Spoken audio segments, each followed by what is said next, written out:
നീരൊഴുക്കൽ വർധനവ്. വെള്ളിയാങ്കല്ല് തടയണയുടെ 10 ഷട്ടറുകൾ ഉയർത്തി. കഴിഞ്ഞ 2 ദിവസങ്ങളായി തുടരുന്ന കനത്ത മഴയെ തുടർന്ന് നീരൊഴുക്ക് വർദ്ധിച്ചതോടെ വെള്ളിയാങ്കല്ല് തടയണയുടെ ഷട്ടറുകൾ ഉയർത്തി. തടയണയുടെ 27 ഷട്ടറുകളിൽ 10 എണ്ണമാണ് തുറന്നത്. പരമാവധി 3.5 മീറ്റർ സംഭരണശേഷിയുള്ള തടയണയിൽ 2.5 മീറ്ററാണ് നിലവിലെ ജലനിരപ്പ്. കഴിഞ്ഞ ഏതാനും ദിവസങ്ങളായി കനത്ത മഴയാണ് തടയണയുടെ വൃഷ്ടിപ്രദേശങ്ങളിൽ ലഭിച്ചിരുന്നത്. ഇതേ തുടർന്ന് ജലനിരപ്പ് ഉയർന്ന് തീരപ്രദേശങ്ങൾ വെള്ളം കയറാതിരിക്കാനുള്ള മുൻകരുതലായാണ് ഷട്ടറുകൾ ഉയർത്തിയുള്ള ജലനിരപ്പ് ക്രമീകരണം.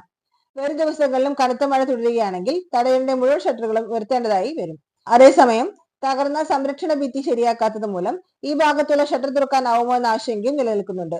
ഷട്ടറുകൾ തുറന്നതോടെ നിള നദിയെ കാണാൻ നിരവധി സന്ദർശകരാണ് വെള്ളിയാങ്കല്ല് പാലത്തിന് മുകളിലേക്കും പൈതൃക പാർക്കിലേക്കും എത്തുന്നത്. പുഴ കേന്ദ്രീകരിച്ചുള്ള മീൻപിടുത്തവും മത്സ്യവ്യാപാരവും എല്ലാം സജീവമാവുകയും ചെയ്തു.